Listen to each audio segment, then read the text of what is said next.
E aí pessoal, tudo bem? De volta aqui no meu canal no YouTube, na noite desta terça-feira. E eu quero começar esse vídeo pedindo desculpas a vocês por conta do vídeo que eu publiquei ontem. Contém equívoco da minha parte a respeito da interpretação do relatório trimestral feito pelo Conselho Fiscal do Santos sobre o período, né? Esse trimestre de janeiro, fevereiro e março do Santos referente aos seus gastos, tá? E esse relatório foi apresentado ao Conselho Deliberativo na noite dessa segunda-feira, ou seja, ontem.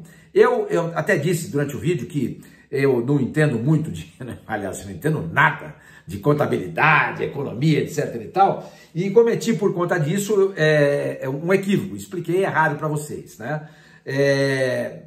Aliás, eu fui até advertido por muitos de vocês nos comentários, eu estava até olhando, vocês sabem que eu vejo quase todos os comentários, todos é impossível, e eu fui inclusive alertado, advertido por vocês de que eu estava cometendo um erro. De fato, eu estava cometendo um erro mesmo, estava confundindo fluxo de caixa, basicamente, fluxo de caixa, o dinheiro que você tem na mão com orçamento e previsão de gasto, são coisas completamente diferentes. Hoje de manhã eu recebi uma mensagem do meu amigo Luiz Oshiro, que tem um canal no YouTube muito legal, ele mora no Japão, chama Oriente Santista, do Luiz Oshiro, S-H-I, Oshiro, O-S-H-I-R-O, Luiz Oshiro.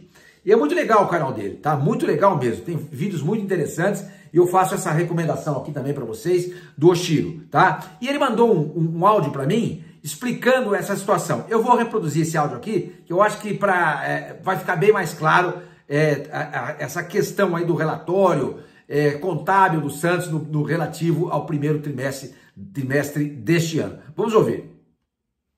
Fala, Sormani, bom dia, tudo bom? Luiz Oshiro aqui. Vou tentar explicar de uma forma bem simples, tá? E curta como funcionam essas coisas da contabilidade, tá? O valor, apesar de não ter sido pago, ele é registrado no momento em que você cria aquele valor, seja uma dívida ou um valor para receber. No caso do Neymar, por exemplo, a gente tem o começo de quando foi registrada a dívida, que é em fevereiro. Então, ele é registrado naquele momento. Foi criada a dívida naquele momento. Então, em fevereiro, o Santos se endividou com o Neymar com aquele valor de 21 milhões, como o Rodolfo publicou lá no UOL.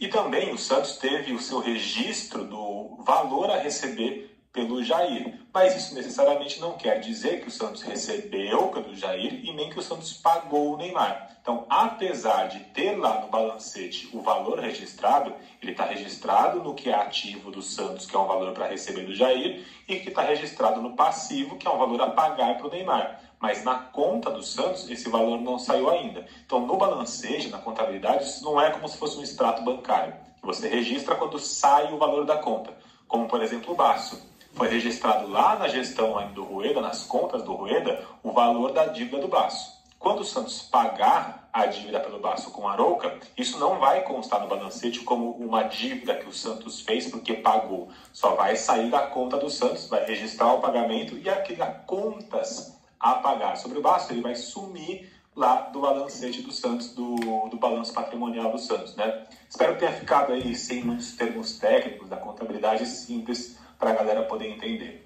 Beleza, senhor? Então, apesar de não ter pago, o valor tem que estar registrado nesse período. Lá na frente, quando pagar, o valor é quitado, mas ele não é uma dívida, um valor a ser realizado lá na frente. Ele é criado nesse momento. Então, a partir de agora, o Santos deve ao Neymar, esse valor está parcelado. Mas, quando o Santos for pagando, só vai realmente sair da conta do Santos. Mas não é uma dívida a mais lá na frente. Beleza? Um abraço, Sormani. Valeu, Luiz, obrigado pela contribuição aqui com o canal do Sormani. Então tá aí a explicação. O fato é que o Santos registrou nesse trimestre 37,4 milhões, né? 37,4 milhões de déficit. Vamos arredondar para 40, para ficar mais fácil? 4 vezes 4, 16. Se o Santos se ele não conseguir conter essa gastança, ele pode bater o final do ano com um déficit de 160 milhões. Se tudo for comprovado, né? Porque de repente entra um dinheiro a mais aqui, um dinheiro a mais ali, ou você consegue abater ou prolongar uma dívida, aí muda tudo. Mas a grosso modo, se for assim, o Santos pode aumentar a sua dívida se ele não controlar a gastança em mais 160 milhões. Como o déficit, a dívida do Santos hoje é de 650 milhões de reais, se você adicionar 160 milhões de reais a isso, o Santos pode bater, no final desse ano de 2025, 810 milhões de reais. Tem gente que está dizendo, inclusive, que essa dívida do Santos não é de 650, ela é maior, ela é de 750. Se for verdade, então é de 950, de 910 milhões. Pode chegar. E pode chegar a 1 bilhão se tudo isso for maior ainda. O fato é que a gente não sabe exatamente qual é o valor da dívida do Santos nesse momento. Entendeu? Então o que o Santos precisa fazer? O Marcelo Teixeira precisa fazer? Tem que ter um freio nessa gastança. Ou então ele tem que encontrar novas receitas. Novas receitas. Por exemplo, o Santos previu vender, dá só um exemplo, 100 milhões de jogadores, de repente ele vendeu 200. Opa, são 100 milhões a mais que estão entrando. Então você diminui seu déficit. E conseguiu mais vender camarotes, vendeu o name rights da Vila, vendeu mais uma propaganda, mais uma propriedade na camisa. Tudo isso aí é receita adicional. Mas pelo que o Santos orçou para esse ano e pelo que ele previu gastar, já houve um excedente neste primeiro trimestre de 12 milhões e pouco. Então é preciso tomar cuidado. O Santos, se ele não contiver essa gastança, ele pode chegar no final do ano com um déficit de 160 milhões, de acordo com esse balancete aí que foi apresentado agora. Tá bom? Gente, espero que vocês tenham entendido. E eu também espero que tenham entendido. Tá bom? Mas vamos falar mais sobre o Santos agora. Vamos falar sobre bola, vamos falar sobre o time, jogadores que foram apresentados. Mas antes, não se esqueçam, hein? Se inscrevam aqui no canal, deem um like, ative o sininho e hype esse vídeo. Tudo isso é importante para continuar impulsionando o crescimento desse canal. Tá bom, gente? E para lembrar que nós estamos já no dia 1º de julho. Pessoal, 1º de julho, mês 7, hein? Começa agora, no mês 7, o segundo semestre. Eu sempre achava que era em agosto. Por quê? Porque em julho era férias e em agosto começava o segundo semestre. Mas, na verdade, o calendário mostra que julho já é o segundo semestre. E por conta disso, a nossa parceira Golcase continua aqui com o canal do Sormani. Então, eu vou falar para vocês da Black antes da Black. O que é isso? É a melhor oportunidade para você comprar antes da Black Friday. Preço menor que esse, apenas na Black Friday. Os preços estão ótimos, entendeu? Excelentes. Eu não quero esperar a Black Friday, compra agora, entendeu? Olha, notícia de última hora para vocês. A Golcase acabou de baixar ainda mais o valor das capinhas. Na promo, compre uma e leve duas. As capinhas aqui, ó. Vocês estão lembrados das capinhas aqui, ó? Aqui, ó. Você compra uma, leve duas. Sabe quanto que vai sair quanto vai ser essas duas? R$25, ou seja, R$12,50 cada capinha. Que moleza, não é mesmo? Agora tem mais coisa, hein? Tem mais coisa. A garrafa Urbana, lembra dela? Olha aqui, olha que coisa linda. Você pode personalizar com o seu nome aqui. Tá saindo por menos de R$80. A garrafa mais barata do seu time. Tá bom? Vocês gostaram das garrafas? Olha, e essa Fresh aqui, ó. Ó, base de silicone, essa que eu gosto, né? Eu adoro essa daqui, ó. Você pode personalizar também o seu nome. Você pode ter a base de silicone ou tampa extra. Garrafa de 950 ml. Está custando mais barato, por incrível que pareça, olha que loucura, do que a de 650. Tá bom? Somente nesse mês, R$170. R$170. Agora, o Copo Life, olha que coisa linda que é o Copo Life, ó. Olha que coisa linda que esse copo aqui. Olha, gente. Olha que coisa maravilhosa que é o Copo Life. O Copo Life está saindo por menos de R$129. É um copo seu pro dia a dia trabalhando e com o melhor preço do ano, tá? E tem também a garrafa Flip Pro. Essa garrafa Flip, que vocês estão vendo aí agora, ela só tem do Flamengo e do Vasco. Os outros times vão sair com o passar do tempo, tá? É a nova garrafa do seu time do coração. Ela está saindo de R$ 289,90 por R$ 249,90. Tá bom, gente? Vamos então agora à nossa conversa sobre o Santos? Vamos, né? Vamos lá. Gente, é o seguinte. Hoje, 2 jogadores foram apresentados oficialmente. O Igor Vinícius e o William Arão, tá? O Igor Vinícius e o William Arão, tá? 2 ótimos reforços. Mais do que isso.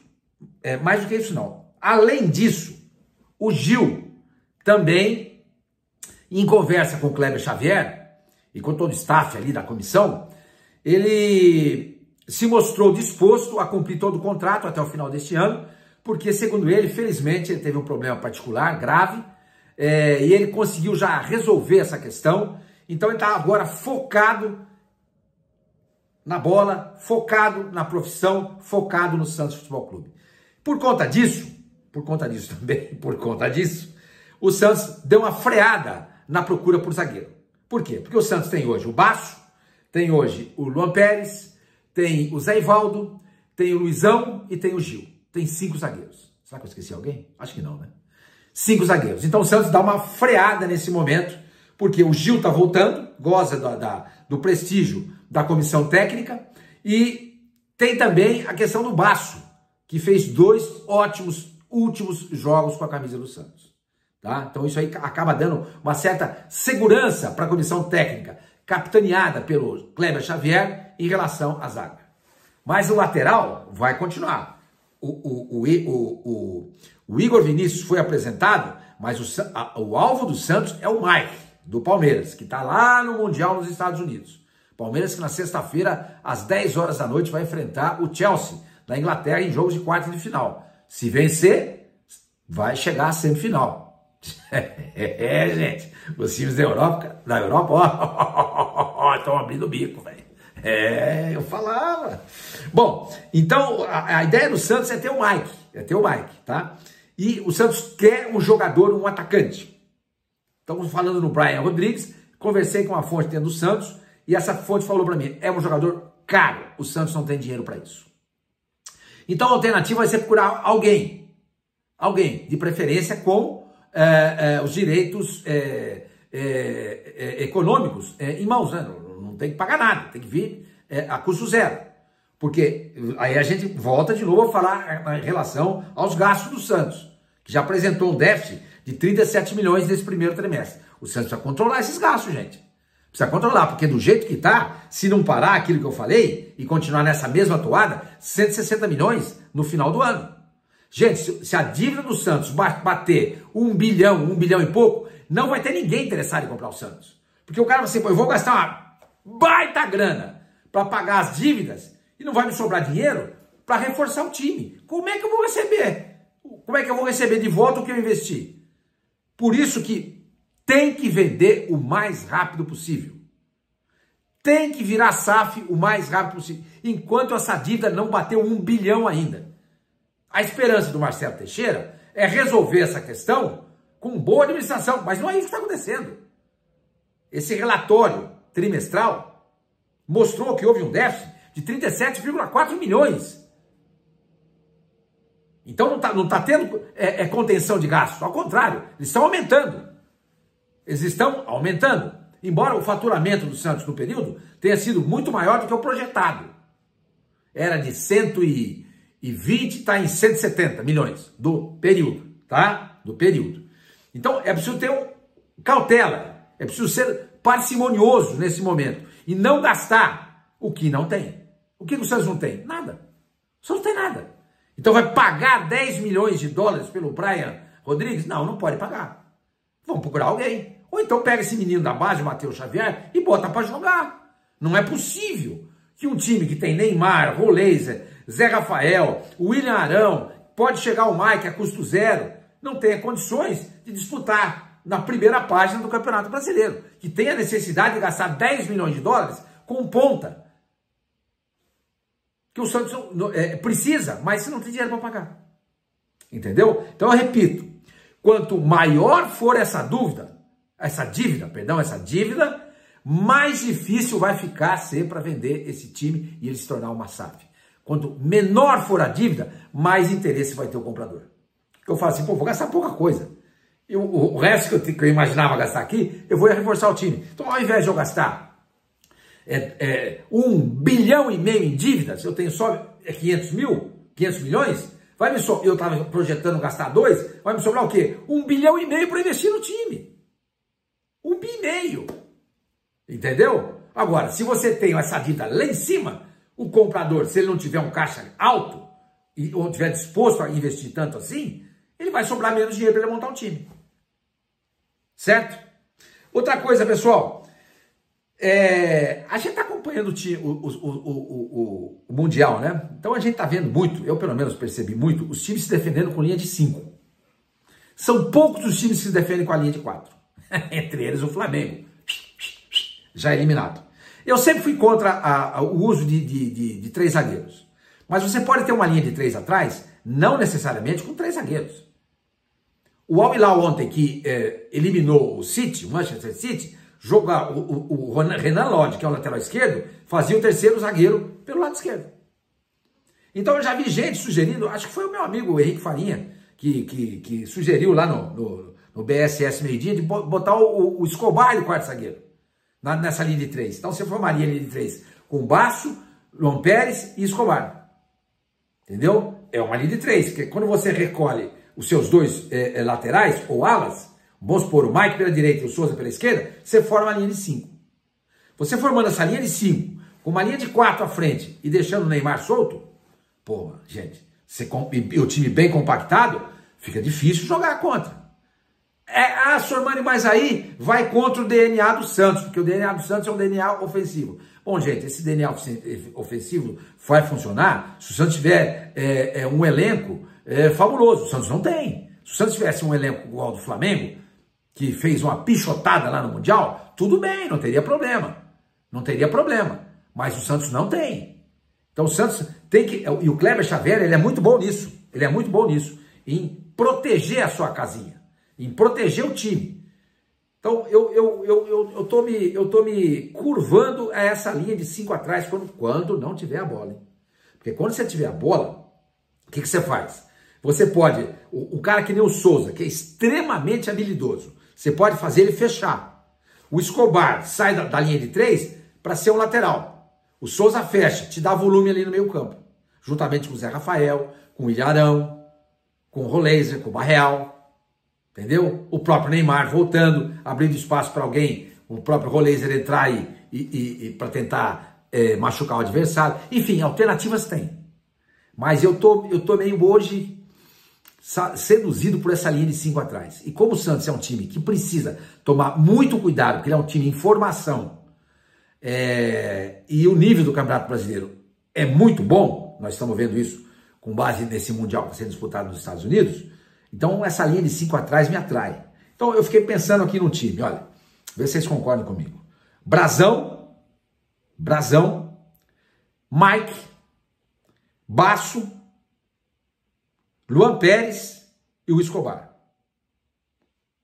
E na esquerda, o Souza. Então, Brazão, Mike, Basso, Luan Pérez e o Souza. Aí no meio campo você tem a linha de 4. Como é que seria essa linha de 4? Com o Roleiser, Rincon, Zé Rafael e o Barreal. E o Neymar solto lá na frente. Ou você pode colocar no lugar do Rincon, se você quiser, o Pituca, para ajudar a fechar esse lado direito. Se bem que, com 3 zagueiros, a movimentação do Basso, que é o zagueiro do lado direito aqui, que sabe fazer um lateral também, ele pode dar a cobertura ao Roleiser, que vai jogar aberto ali pelo lado direito, que é uma posição onde ele joga também. Entendeu? Então, tudo isso, gente, eu espero que o técnico Kleber Xavier esteja trabalhando nesse período que o Santos vai ter até o resgate do Campeonato Brasileiro. O Santos vai voltar a jogar, muito provavelmente, contra o Palmeiras. Vai depender do Palmeiras. Se ele eliminar o Chelsea, eliminar depois o vencedor de Fluminense e Al Hilal, ele pode bater numa final, aí o jogo vai ser contra o jogo do Palmeiras no dia 13, vai ser adiado e o Santos vai estrear no dia 16, contra o Flamengo, 16 ou 17. Esse jogo, e segundo informações que eu obtive dentro do Santos, vai ser no Morumbi. Já pensou, gente? Que demais, Santos e Flamengo no Morumbi? Lembra da final de 83? Foi lá, o Santos perdeu, mas tudo bem. O Santos fazia um grande campeonato, uma pena, porque havia a possibilidade de Santos ser campeão naquele ano. Mas tudo bem, isso aí faz parte do passado. Mas seria muito legal, Santos e Flamengo no Morumbi. Já pensaram? Isso é um baita jogo para 60 mil pessoas. Aliás, não sei se vocês sabem, o recorde público do Morumbi, depois que foi feita a reforma e o estádio se readequou às normas FIFA, é de Santos e Boca Juniors. 75 mil pessoas na final da Libertadores de 2003. Esse é o recorde do Morumbi. Santos e Boca Juniors. Tá? Para quem diz que o Santos tem torcida que cabe numa Kombi, engula essa. Tá bom, gente? Então, espero que o Kleber Xavier esteja trabalhando com isso.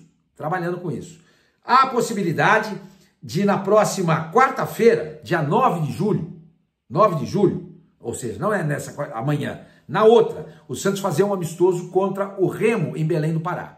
O jogo provavelmente será transmitido e tal. Sempre que o Neymar está em campo, o jogo passa. E quando isso acontece, um jogo desse é transmitido, sabe o que acontece, gente?